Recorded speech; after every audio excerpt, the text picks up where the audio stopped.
Hey guys, it's Ashley. Welcome to my channel. It is June, and that means we are halfway through the year. I can't believe it. It seems like only yesterday it was January. Time just goes by so quick, but that also means that it is time for another mid-year book freakout tag. I did this last year. I'll try to have it in the cards linked, but let's get right into it. Question number one, best book you've read so far. That would definitely have to be Brave by Rose McGowan.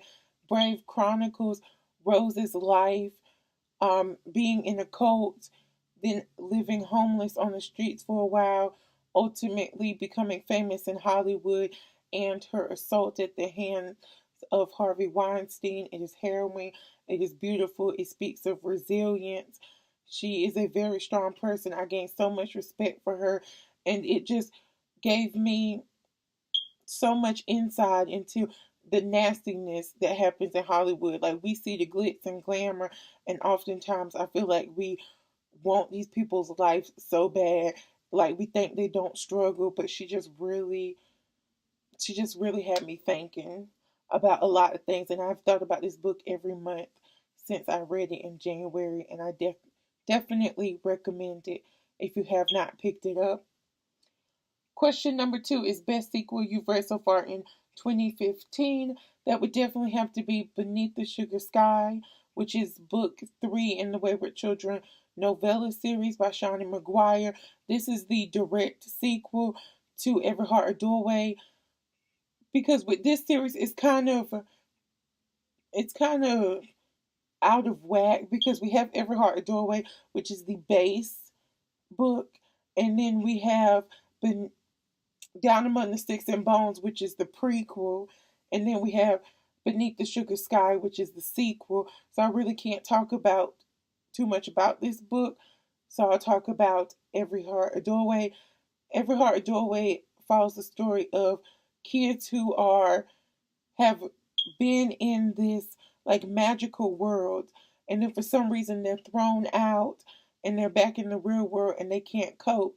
So they go to Eleanor West Home for Wayward Children, and their families think that they're getting like psychological help there, but really Eleanor has also lived in a magic world and is now back in this world, and she helps them cope with being back home.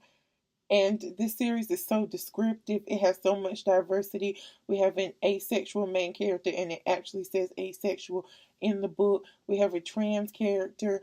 We have plus size people, people of color, and it is a science fiction fantasy, obviously. So if you're looking for that, I definitely recommend this series as well. I'm blabbing. I need to stop. Okay, book three, new release you haven't read but want to.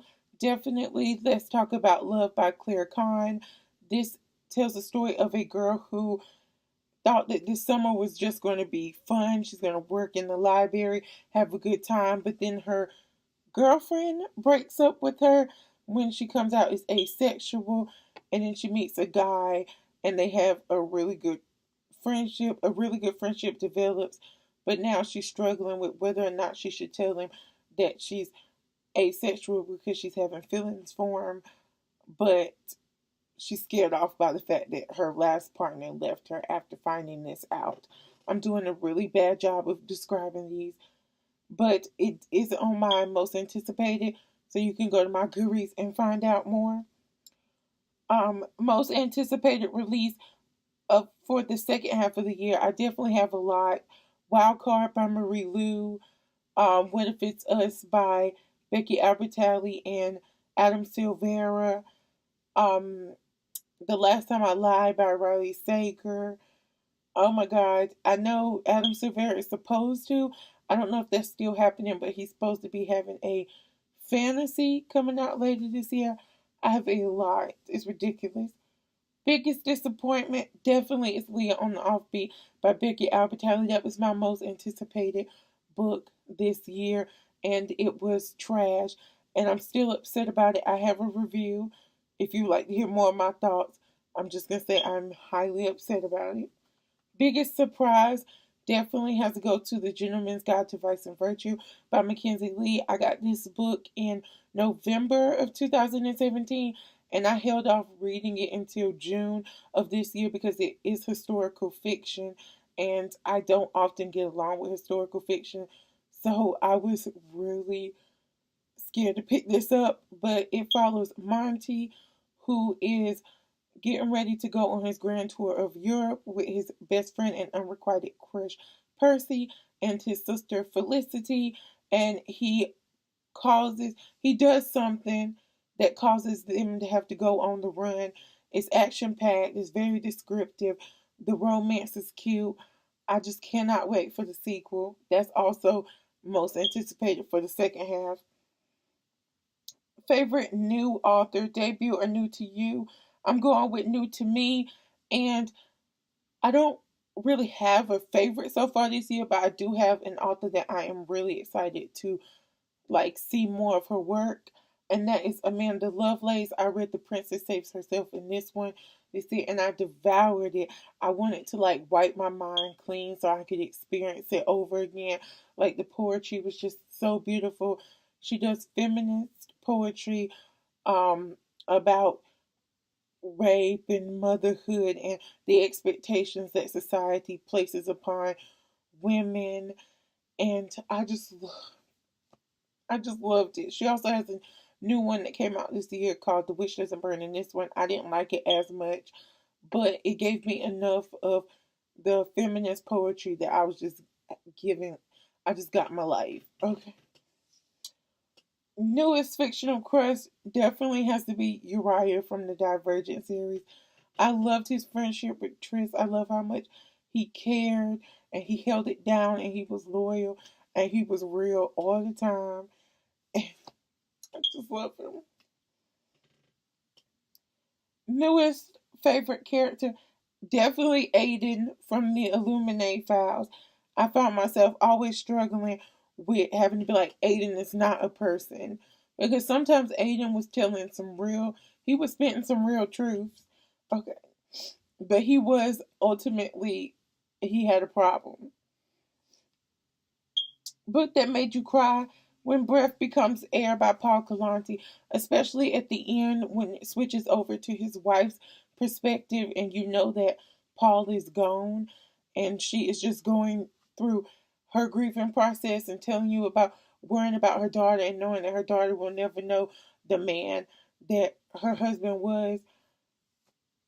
I could cry. I'm crying. I'm about to tear up right now. Let me get off of that. Definitely check out When Breath Becomes Air. Book that made you happy. Illuminate by Amy Kaufman and Jay Kristoff. I love it. I love Caddy. I love Ezra. It is a space opera. New favorite book to film adaptation you saw this year.